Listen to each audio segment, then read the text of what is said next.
ain't such a thing as a friendly Yank." Laura had endured more than enough of the men, and with the first well-timed drops of rain starting to fall, she opened her parasol. It wouldn't afford much protection, but she hoped the action would speak for itself. "I believe it's starting to rain. Good day to you both." She didn't wait for their reply, but instead turned to resume walking. Without warning, however, one of the men took hold of her arm and pulled her into an alleyway. She dropped her hold on her parasol as Edwards slammed her against the back of the building. The hooping in her petticoat pushed forward, but the man didn't care. He pressed into the thick folds of her skirt and held her in place. Leaning forward, with his index finger pointed inches from her face, Edwards leered. "You need to tell your pa that we don't cotton to his kind down here. He should have taken his place with the Confederacy or gone north. Now he'll pay for being a traitor." Her heart raced. "My father is a good man who believed in the solidarity of the Union," Laura countered. "He wasn't against the South. Rather, he wanted unity among the states."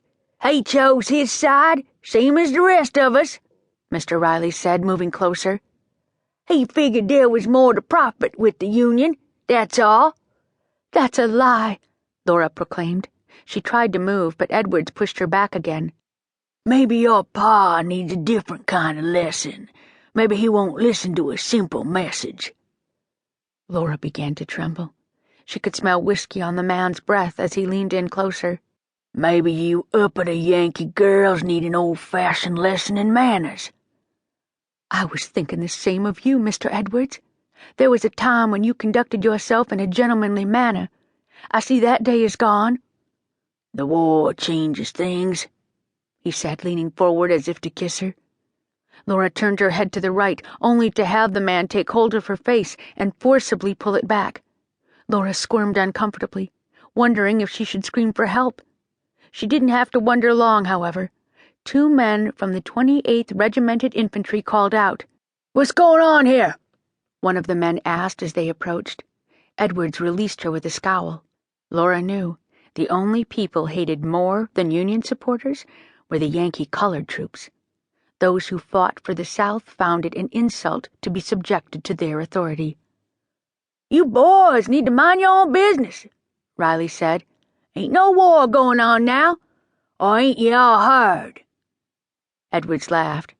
"I'm sure there's a field of cotton just waiting to be picked." Laura fought to control her fears as one of the soldiers stepped closer. "We have orders to follow," the soldier declared. Edwards laughed at this. "You got that right, boy. Your people ought to be following orders, but they went and got uppity. Now they think they're just as good as everybody else." The man ignored him and turned to Laura. "Are you all right, miss?" She was surprised by his genteel speech. "I was on my way home," Laura replied. "These men recognized me as a Union supporter and felt it necessary to express their distaste of such things." "Maybe you two could come along with us and explain to our commander."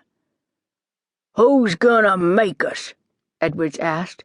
"It'd take a whole lot more than 2 of you colored boys to take me," Riley said, striking a stance that suggested he was ready for a fight.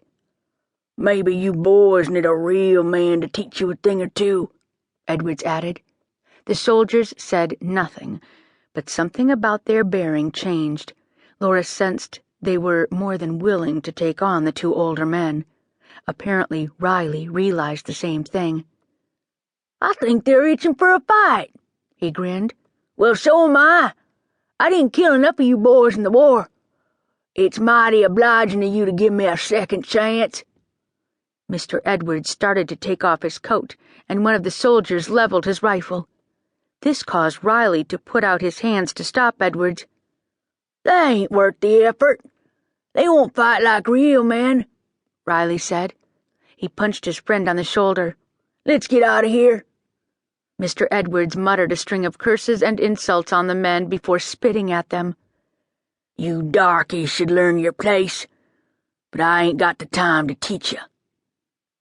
"You ain't going nowhere," the armed man declared. Laura was about to speak when Mr. Riley took hold of her and threw her toward the soldiers before he and Edwards took off down the alley.